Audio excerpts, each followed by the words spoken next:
নমস্কার বন্ধুরা, সোনালীর কিচেনে সবাইকে স্বাগত। আমার আজকের রেসিপি ঝিঙে দিয়ে মুসুরির ডাল চচ্চড়ি। খুব সুস্বাদু এই রেসিপি, রুটি, পরোটা, ভাত এসবের সাথে খেতে কিন্তু অপূর্ব লাগে। আসুন দেখে নেওয়া যাক আমার আজকের এই রেসিপি। এখানে ১ কাপ মুসুরির ডাল ৩ ঘন্টা আগে জলে ভিজিয়ে রেখেছিলাম। এখন ডালটা ভালোভাবে আমাদের ভিজে গেছে। আর নিয়ে নিয়েছি ২টো ঝিঙে। এই ঝিঙেগুলোকে খোসা ছাড়িয়ে ঠিক এইরকম করে আমরা কেটে নিয়ে ভালো করে ধুয়ে নিয়েছি। এবার আমরা চলে এলাম রান্নায়। কড়াইয়ে দিয়ে দেবো প্রথমেই সর্ষের তেল। রান্নাটা কিন্তু পুরোপুরি সর্ষের তেল দিয়েই হবে। এখানে আমি ৩ টেবিল চামচ সর্ষের তেল দিলাম।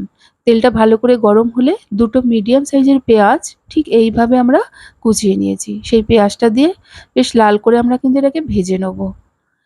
এখন দেখুন পেঁয়াজটা খুব ভালোভাবে ভাজা হয়ে গেছে।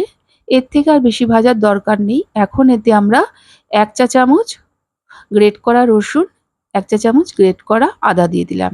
এবার আদা আর রসুনটাকে দিয়ে বেশ কিছুক্ষণ আমরা রান্না করে নেব, যতক্ষণ না আদা রসুনের কাঁচা গন্ধটা চলে যায়। আদা রসুনের কাঁচা গন্ধটা চলে গেলে আমরা এতে দিয়ে দেবো যে ঝিঙেগুলো আমরা কেটে রেখেছি সেই ঝিঙেগুলো। এবার ঝিঙেগুলো দিয়ে পেঁয়াজ, আদা, রসুনের সাথে ভালো করে মিশিয়ে বেশ কিছুক্ষণ আমরা রান্না করে নেব। এই সময় কিন্তু গ্যাসের ফ্লেমটিকে আমরা হাইতে দিয়ে রান্না করব। ঝিঙেগুলো একটু ভাজা ভাজা হলে এতে আমরা দিয়ে দেবো স্বাদ মতো লবণ আর 1/2 চা চামচ হলুদ গুঁড়ো। এবার লবণ আর হলুদ গুঁড়োটা দিয়ে ভালো করে মিশিয়ে আমরা কিছুক্ষণ রান্না করে নেব। এই সময় দেখবেন ঝিঙে থেকে আস্তে আস্তে জল বেরোতে শুরু করবে। এই সময় আমরা দিয়ে দেবো যে ভিজিয়ে রাখা মসুরির ডালটা আছে সেটা। এবার ডালটা দিয়ে ঝিঙের সাথে ভালো করে মিশিয়ে মিডিয়াম ফ্লেম রেখে কিছুক্ষণ রান্না করে নেব। রান্না করতে করতেই দেখবেন ঝিঙে থেকে যে জলটা বেরাবে তাতেই কিন্তু ডালটা অনেকটা নরম হয়ে আসবে।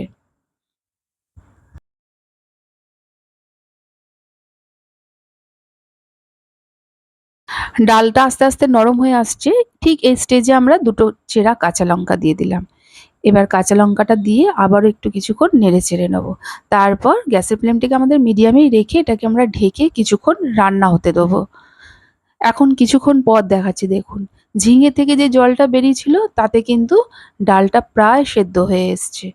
এবার এতে একটা মিডিয়াম সাইজের টমেটো টুকরো করে রেখেছি সেটা দিয়ে দেবো। সেটা দিয়ে ভালো করে মিশিয়ে একটু নেড়ে চেড়ে নেবো। তারপর গ্যাসের ফ্লেমটিকে আবার মিডিয়ামে রেখে এটাকে আমরা কিছুক্ষণ ঢেকে রান্না হতে দেবো।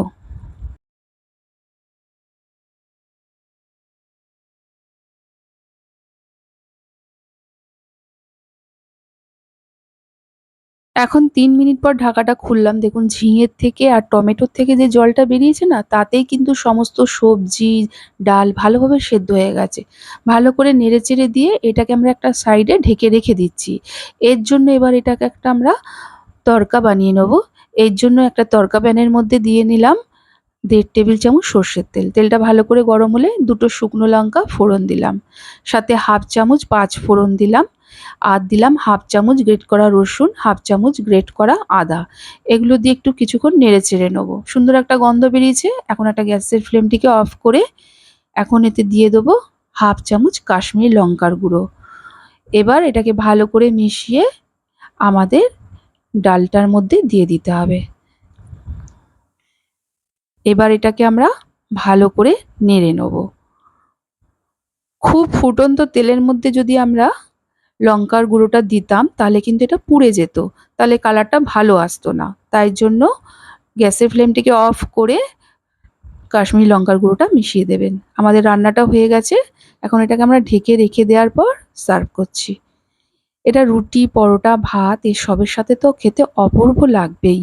কেমন লাগলো আমার আজকের এই রেসিপি অবশ্যই কমেন্ট করে জানাবেন। ভালো লাগলে একটা লাইক ও প্রচুর শেয়ার করবেন। আমার চ্যানেলের নতুন বন্ধু হয়ে থাকলে প্লিজ আমার চ্যানেলটিকে সাবস্ক্রাইব করবেন। আজ তাহলে এই পর্যন্ত, আবার চলে আসবো নতুন কোনো রেসিপির সাথে। সবাই ভালো থাকুন, সুস্থ থাকুন। ধন্যবাদ।